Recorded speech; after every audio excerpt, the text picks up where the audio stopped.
तो पॉज करके नोट्स बना लो। आज शुरू करने जा रहे हैं।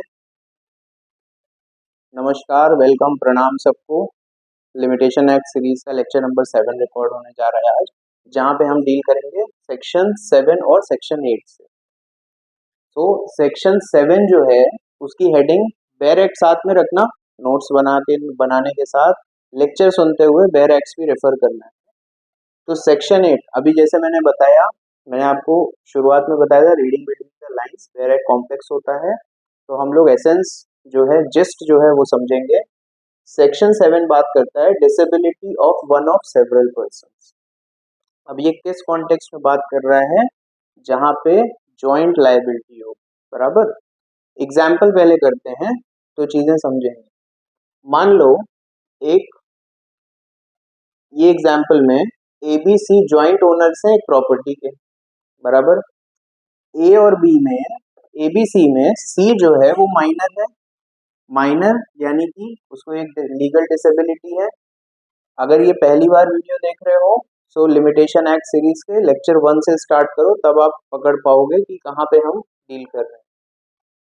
सो जॉइंट ओनर है प्रॉपर्टी के, अगर C एक माइनर है, माइनर यानी कि उसकी एक लीगल डिसेबिलिटी हो गई, और इस केस में एक लीगल एक्शन जो है उसको इनिशिएट करना है।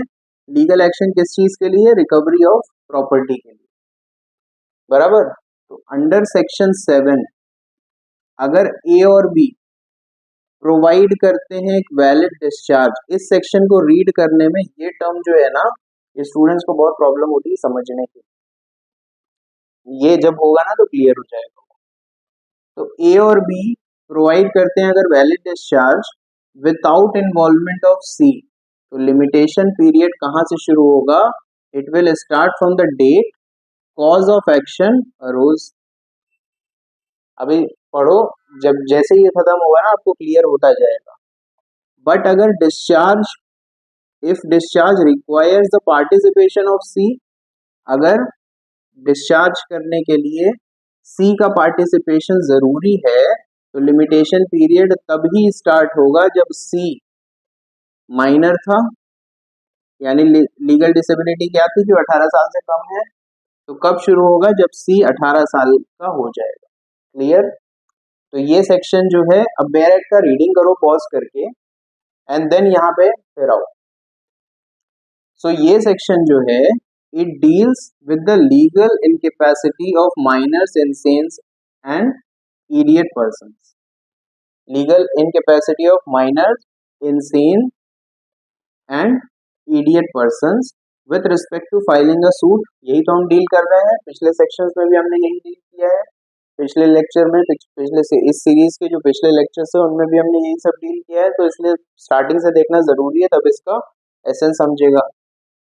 और क्या बोल रहा है? Were one of several persons, बहुत सारे लोग हैं जिनमें से एक, अंडर एनी सच डिसेबिलिटी, कौन सी डिसेबिलिटी की बात कर रहा है? लीगल डिसेबिलिटी की। तो ऐसी सिचुएशन में सेक्शन 7 के अकॉर्डिंग टाइम जो है, टाइम कौन सा? पीरियड ऑफ लिमिटेशन का, it will not run against any one ABC। ऐसा नहीं कि C के लिए अलग चलेगा, B के लिए अलग चलेगा, A के लिए अलग चलेगा, ऐसा नहीं है। It will not run against any one unless एक वैलिड डिस्चार्ज जो है वो दिया जाए। Valid discharge can be given without the concurrence. Concurrence का मतलब होता है पार्टिसिपेशन या सहमति। Without the concurrence of the disabled person, जो बंदा अगर डिसेबल्ड है, अनलेस वो डिस्चार्ज, वैलिड डिस्चार्ज नहीं दे सकता है, तब तक ये सेक्शन जो है इसी बारे में बात करता है। डिस्चार्ज का मतलब क्या हुआ? डिस्चार्ज का मतलब हिंदी में समझो, ये एक लीगल प्रोसीडिंग है, बराबर। यहाँ पे कानूनी प्रक्रिया जो है, लीगल प्रोसीडिंग जो है, इसको बिना किसी असमर्थ व्यक्ति मतलब डिसेबल्ड व्यक्ति, person suffering from legal disability, उसकी भागीदारी ही सिनोनिम है किसका? कॉन्करेंस एंड सहमति का। उसकी भागीदारी के बिना, असमर्थ व्यक्ति है, उसकी भागीदारी के बिना आप किसी कानूनी प्रक्रिया को पूर्ण करते हो तो उसको डिस्चार्ज कहा जाता है। क्लियर डिस्चार्ज का मीनिंग, इसके दो केस लॉज हैं, कुमार भरत वर्सेस जय कुमार और Venkata Reddy versus Pothi Reddy. So I hope this section is clear to you. अगर फिर भी कुछ डाउट्स आते हैं so you can comment and raise your doubt. I will surely reply on your comment and give you a valid reply so that your doubts gets clear. Next section पे आते हैं। Next section बात करता है special exceptions की, section 8 exceptions with respect to जो हमने section 6 और सेक्शन 7 में किया उसकी एक्सेप्शन की बात कर रहा है। ठीक है, अब जैसा कि हमने एक नया रूल बनाया है कि सेक्शन में कूदने के पहले हम एग्जाम्पल पहले पढ़ लेते हैं तो हमें चीजें जो हैं वो थोड़ा इजीली क्लियर हो जाती हैं, बराबर। सो एग्जाम्पल देखते हैं कि एक प्रॉपर्टी है माइनर, ठीक है, उस पे किसी ने इलीगली कब्जा कर लिया, अनाधिकृत कब्जा, इलीगली ऑक्यूपाइड किसी के द्वारा हुई, कब? 2015 में। अब according to this case as per the circumstances limitation period जो था वो था 12 साल। किस चीज के लिए? सूट फाइल करने के लिए। किस चीज का सूट? रिकवरी ऑफ पोजेशन का। लिमिटेशन पीरियड 12 साल था।